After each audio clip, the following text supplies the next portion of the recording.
Hello guys, আরও একটি নতুন এপিসোড নিয়ে তোমাদের ভিতরে হাজির হলাম। এই এপিসোডের প্রথমেই দেখানো হয় তাও আঙ্কেলের কোমরের ব্যথা একদম ঠিক হয়ে গেছে। তখন তাও বলে, আমাকে কি এই স্কিলটি আপনি শেখাতে পারবেন? কারণ ওখানকার সব লোকেরই একই অবস্থা, একই সমস্যা। তখন বলে, হ্যাঁ নিশ্চয়ই শেখাতে পারবো।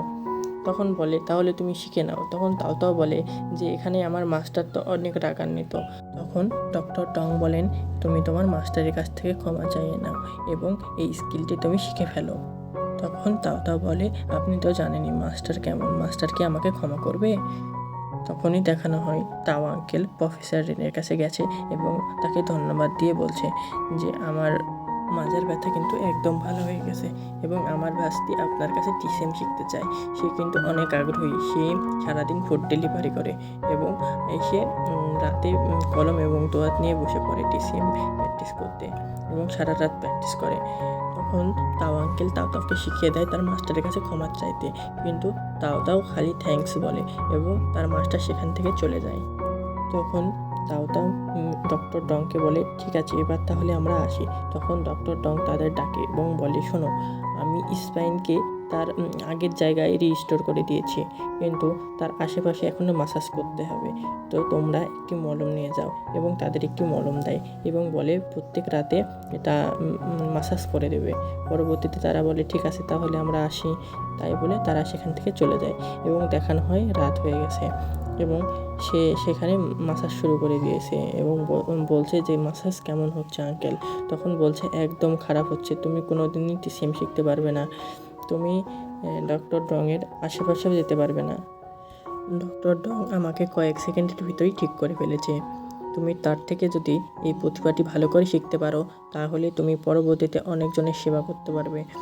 তখন তাও বলে, সে আমাকে কোনো দিনই শেখাবে না, কারণ আমার মাস্টার আমার উপরে অনেক রাগান্বিত আর মাস্টারের ডক্টর টং অনেক ভালো বন্ধু, তাই সে কোনো দিনই মাস্টারের বিরুদ্ধে গিয়ে আমাকে সে শেখাবে না।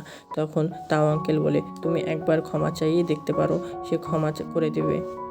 পরবর্তী পার্টে দেখানো হয় টিসিএম সেন্টার এবং শিয়া সে টাইলসগুলো খুঁজে নিয়ে চলে এসেছে এবং তার সেই বান্ধবীর কাছে সে বলছে যে কিভাবে সে টাইলসগুলো খুঁজেছে এবং সে বলছে যে একটা তো পেয়েছি, তো সে বলে 300 সাল পুরাতন না, বা একটা পেয়েছি বলে 350 সাল পুরাতন। তখন শিয়া জেনকে ডাক দেয় এবং জেনকে দেখতে বলে এবং দেখে বলতে বলে এটা কত সাল পুরাতন। তখন সে বলে না, এটা 300 সাল পুরাতন না। তখন বলে সমস্যা নেই, আমি আরও খুঁজতে থাকবো, আমি যতদিন না পাবো ততদিনই খুঁজতে থাকবো। পরবর্তীতে সেই মেয়েটির বান্ধবী বলে, হ্যাঁ আমিও খুঁজতে থাকবো, কারণ আমাদেরও ওইদিকে অনেক আত্মীয় আছে। তখন তার কাছে আগে থেকেই সে ধন্যবাদ জানায়। পরে লিওয়ান দেখায় তাও অনেক বিপদে আছে, কারণ সে ডেলিভারি দেওয়ার কালে একটি বাড়ির ডেলিভারি আরেকটি বাড়ির দিয়ে ফেলেছে। সে মেয়েটি সেই আংটিটি রেখে দিয়েছে এবং বলে সে নেয়নি। পরবর্তীতে তার বাবা জেনকে ডাক দেয় এবং বলে, তাও এর কী হয়েছে তুমি কি জানো? তখন বলে, হ্যাঁ জানি। তো তখন সেই ভিডিওটি বার করে দেখায় এবং বলে, এই আংটিটির দাম কত? তখন সে বলে যে এই 30,000 ইউয়ান হবে। তখন বলে, এত বড় একটা মানুষ এভাবে হাঁটু করে বসে আছে কেমন দেখায়, তো তুমি সেখানে যাও এবং দেখো কি হয়েছে। এবং জেন সেখানে যাওয়ার জন্য রাজি হয় এবং তারা সেখানে জলদি যাওয়ার চেষ্টা করে এবং পরবর্তীতে দেখানো হয় এটা তাওতের কোনো দোষ নেই, ওই মেয়েটি ভুল অ্যাড্রেস দিয়েছে এবং সে ওটিপি বলেছে এবং বলেছে গেটের সামনে রেখে চলে যেতে। তখন বলে যে এটা তাহলে তো তোমার দোষ। পরবর্তীতে সেখানে জেন চলে যায় এবং তার বিপরীতে পাশের ফ্ল্যাটের নক দেয় এবং বলে যে আপনাদের এখানে না ক্যামেরা লাগানো আছে, তাহলেই প্রমাণ হয়ে যাবে যে কে আংটিটি নিয়েছে। পরবর্তীতে সেই পুলিশ অফিসার সেই মেয়েটিকে বলে যে আপনি যদি এখনই বার করে দেন তাহলে আপনার জেল হবে না, কিন্তু সেই বাড়ির মালিক 30 মিনিটের ভিতরেই চলে আসবে এবং যদি হয় প্রমাণ যে আপনি নিয়েছেন তাহলে আপনার অনেক বছরের জেল হতে পারে। তখন বলে, দাঁড়ান অফিসার, আমি একটু আমার বাড়ি চেক করে দেখছি। পরবর্তীতে সেই মহিলাটি তার বাড়িতে যায় এবং পরে সে বলে, আমি মনে হয় ভুলে নিয়েছিলাম। পরবর্তীতে সেই অফিসার তাওকে বলে যে সেই মেয়েটি নিয়েছিল, আপনার কোনো দোষ নেই, আপনি যেতে পারেন। তখন তাও কোনো দিকে না তাকিয়ে চলে যায় এবং পরবর্তী পার্টে দেখানো হয় জেনের নানি জেনের থেকে কিছু বই পেরে নিচ্ছে এবং তখনই জেনের বাবা চলে আসে এবং জেনকে বলে যে কালকে তোমার তাওয়ের সাথে দেখা হয়েছিল, তাও কেমন আছে এবং তাওয়ের আঙ্কেলের মাজার ব্যথা কেমন আছে। তখন সে বলে তাও তো আপসেট অনেক, আর তাও সাথে তো আমার সেভাবে কথা হয়নি, কারণ সে তো এখন আমাদের সাথে পড়ে না, তার জন্য তার সাথে আমি সেভাবে কথা বলিনি। তখন তার নানি বলে যে সে বাচ্চা মেয়ে, 2 দিন শাস্তি অনেক বেশি, তাকে ডেকে নাও এবং তাকে কল দিয়ে বলো সে যেন তোমার বাবার কাছে ক্ষমা চাইয়ে নেয়। তখন তার বাবা বলে, তুমি শুনছো না, তুমি কিছু বলছো না কেন? তখন সে হাসে এবং বলে যে তুমি তাড়াতাড়ি তার কাছে বলো যে আমার কাছে ক্ষমা চেয়ে আবার টিসিএম সেন্টারে যেন পড়ালেখা করতে চলে আসে। আর এখানে তাও আঙ্কেল তাওকে বোঝায়, তুমি তোমার মাস্টারের কাছে ক্ষমা চাইয়ে নাও এবং টিসিএম সেন্টারে জয়েন করো, তুমি একদিন অনেক বড় ডাক্তার হতে পারবে তাহলে। তো তখনই তাওয়ের কাছে জেন কল দেয় এবং বলে যে তোমার জন্য একটি ভালো খবর আছে, নানি তোমার নামে কথা বলছিল।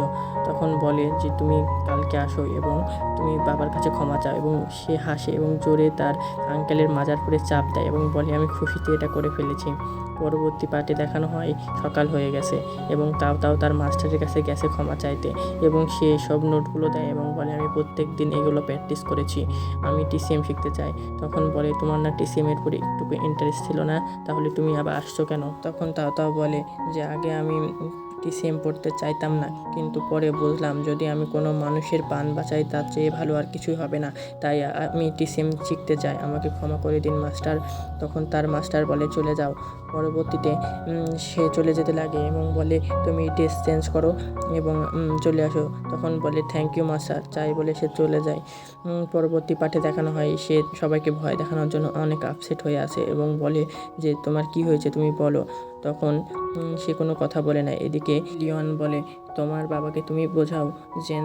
তখন এখানে সোম্যাং যে দড়ায় বসে পড়ে আর তাও তার পিছে যায় এবং বলে যে আমাকে বলেছে এখানে পড়তে, কিন্তু আমি দেখছিলাম তোমাদের রিয়াকশন কী হয়। এখানে পরবর্তী সিনে দেখানো হয় তারা একটি জায়গায় গেছে এবং সেখানে আজকে টিসিএম ক্লাস নেওয়া হবে। আর এখানে নতুন একটা মাস্টার এসেছে, তার নাম মাস্টার কিউ, এবং সে এখানে কিভাবে প্রকৃতির চারপাশের গাছগুছালি দিয়ে মানুষের প্রাণ বাঁচানো যায় তাই শিখাবে, এবং সবাইকে টাস্ক দেয় যে তোমরা সবাই এক একটি করে গাছ বেছে আনবে বা অনেকগুলো করে গাছ বেছে আনবে এবং সেগুলো দিয়ে রান্না করবে এবং আজকের ডিনার সেই দিয়ে করা হবে। তো এখানে সবাই রাজি হয়ে যায় এবং তারা সেই গ্রামের মানুষদের চিকিৎসা করার জন্য থেকে যায় সেখানে। পরবর্তীতে দেখানো হয় যে এখানে সবাই গাছ খুঁজছে আর এখানে তাও লিওয়ানের ঝুড়ি ধরে টানাটানি করছে গাছগুলো নেওয়ার জন্য, কারণ সে ভালো ভালো গাছ খুঁজে পায় না। আর এখানেই সেই লয়ার ম্যাডাম স্লিপ করে এবং পড়ে যায়। পরবর্তী পার্টে দেখানো হয় সেখানে সব কিছু রান্নাবাড়া করছে এবং জেনের বাবারাও সেখানে মানুষদের চিকিৎসা করেও চলে এসেছে এবং তাও বলছে এখানে তো আপনার নাম লেখা। তো এখানে পরে সবাই তাদের ডিশ নিয়ে হাজির হয় এবং তারা সবাই বলতে থাকে কার ডিশে কী উপকারিতা আছে এবং সবাই তালি দিয়ে তাদের উৎসাহ করে। পরবর্তীতে এখানে জেনও তার জন্য বলে, লিওয়ানও বলে, এবং তাও হাতে কিন্তু নকল করে আনে, সে পড়া মুখস্থ করে না। তো সে বলে কিন্তু সবাই তাদের 2 মাস্টার ধরে ফেলে এবং বলে যে এই নকল করেছে এবং তাও ভুল বলেছে। তখন বলে আমি অনেক চেষ্টা করেছি কিন্তু তাও পারিনি, আমি কী করব বলেন। এখানে আজকে কিন্তু টিচার ডে ছিল, তো সোম্যাং সবাইকে উইশ করে তো এবং ফুল দেয়। পরবর্তীতে এখানে তাওয়ের কাছে জেনের বাবা প্রফেসর ডেন যায় এবং বলে যে তুমি আমাকে আজকে উইশ করবে না তাও, এবং তাও বলে স্যার আপনি আমার জন্য প্রত্যেকদিন স্পেশাল। এই বলে এই পার্টটি শেষ হয়ে যায় এবং যারা শেষ পর্যন্ত পার্টটি দেখেছেন প্লিজ লাইক অ্যান্ড সাবস্ক্রাইব করে দিবেন। ধন্যবাদ।